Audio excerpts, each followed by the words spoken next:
Good morning, everybody.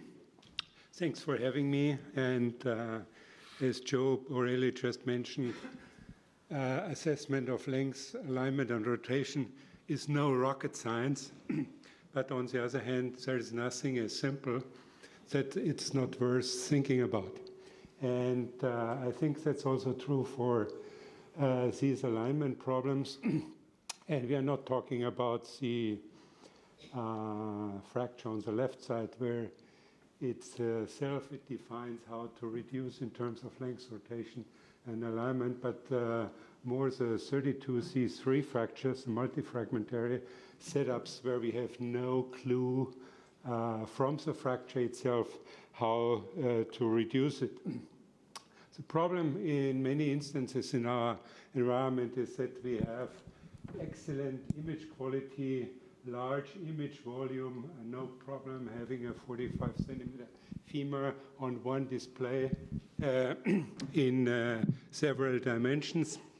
But when it comes to the operating theater, we have more pictures like this, a small field of view, 2D display, and to get the other plane, it's always cumbersome to rotate the image intensifier, etc., etc.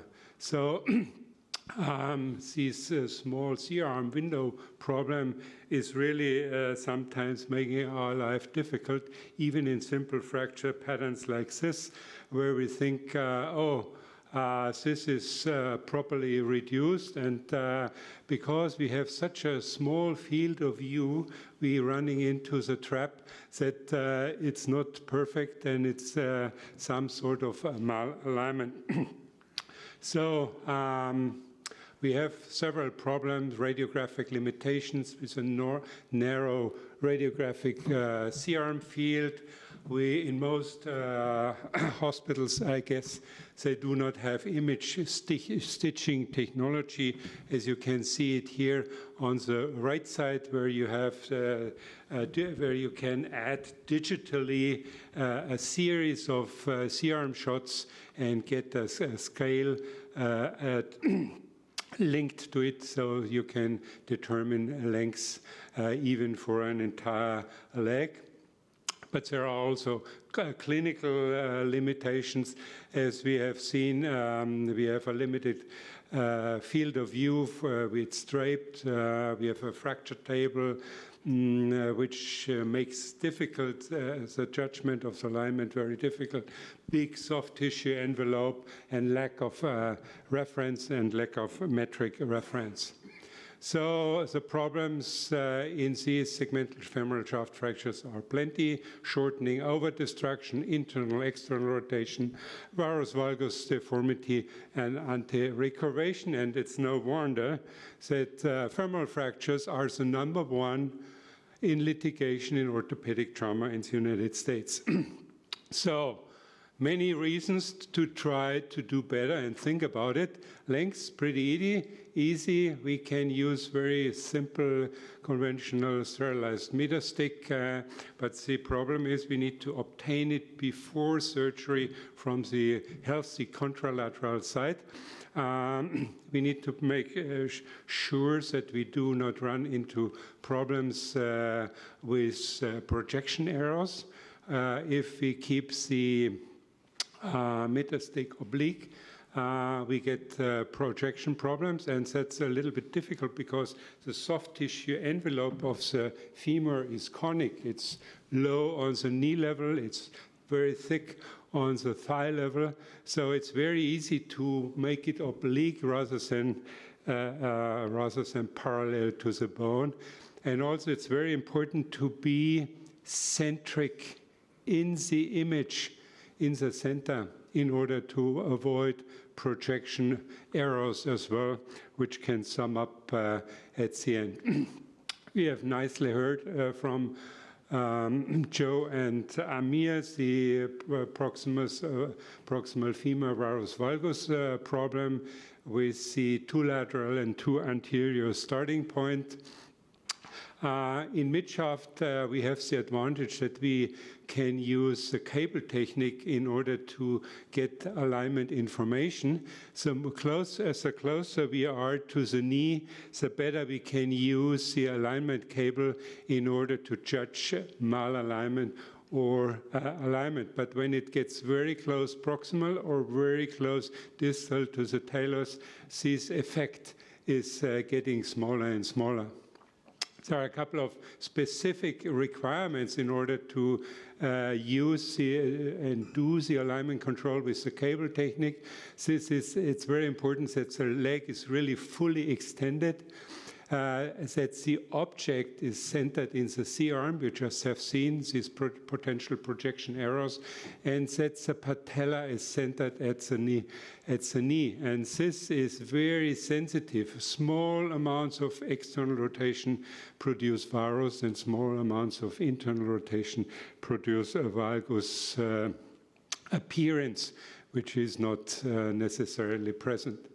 So leg extended, patella centered in both, as we see it here, centered in the left-right way, but it doesn't matter if it's top-down, not centered. And the most important thing, take your time, be very picky that your patella is projected to the center of your knee joint.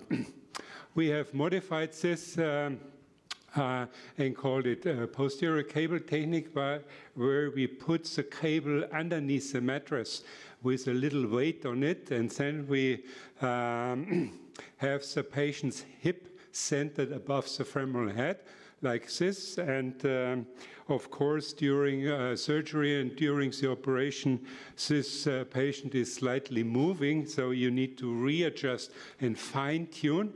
And you can easily do it with the remote control of your table, slightly rotates the table in the longitudinal axis, and you get the hip recentered to the femoral head. As the image intensified, recentered to the femoral head. And distally, it's very easy to readjust it just by AD or abduction, and then you have a perfect setup and do not need a second or a third hand in order to hold the electrocauda cable. Varus valgus distal, it's a problem of all the metaphyseal bones we have, either in the proximal tibia or in the distal femur. We have these toggling problems that we can get and gain instability and deformity, and we can also look at it in a different way. And this should be avoided. It should be recognized and realized that we have a problem there with a big discrepancy between the medullary cavity and the inner cortex of the bone. And this is then, if this is the case, if we have a large medullary cavity, small implants like these blocking screws or polar screws can help to narrow down the medullary cavity. And when now the retrograde nail is driven up, look how nicely the bone translation is corrected and stability is increased. We need to also understand the projection of the C-arm in the distal femur. Especially if we have very low fractures, it's very difficult to judge which one is the straight position. Small amounts of rotation do not appear very obvious in terms of anti or recurvation, and it's especially difficult if you have a plate on the distal femur. You almost do not see anything except maybe the Blumenstadt line. But one sign is very helpful here. If you see X-rays or C-arm shots which have such a deep notch, you can be very sure that this is a highly flexed femur. And in AP view, it's much easier to judge this and to realize this sort of sagittal deformation. It's also important to understand as a C-arm projection, and this is important for placing 95-degree implants and guide wires. And we need to understand that the distal femur has different radiuses. It has large radiuses, and the more you get to the back, the radius gets smaller.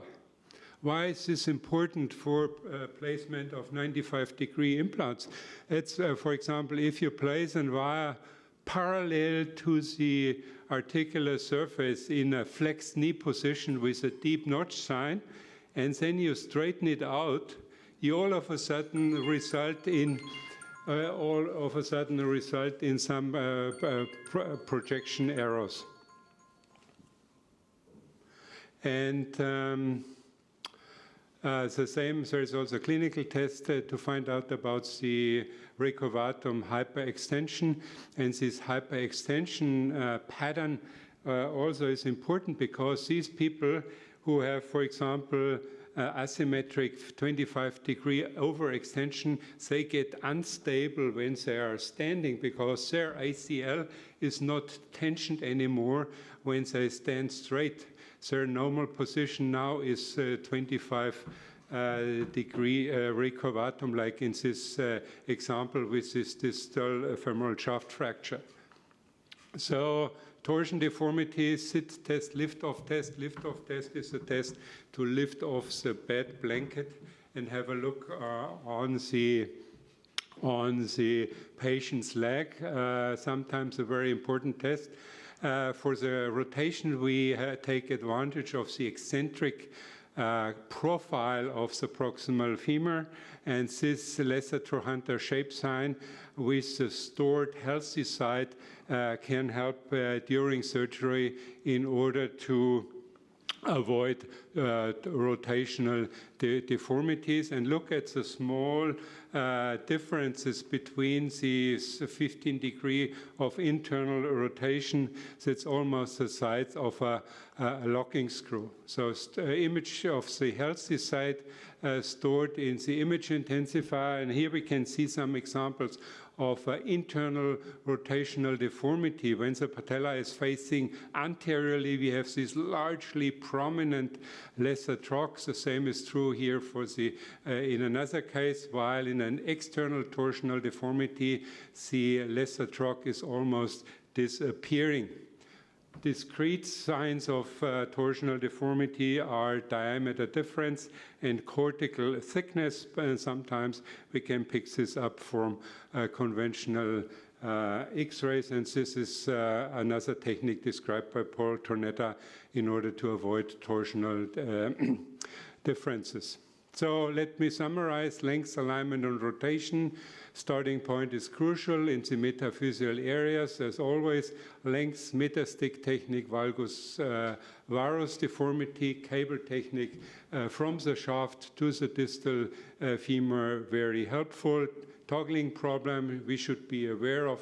And the torsional deformity is frequently underestimated. Sit test, lift-off test, and lesser trochanter shape sign are very helpful in clinical practice. Thank you very much for your attention.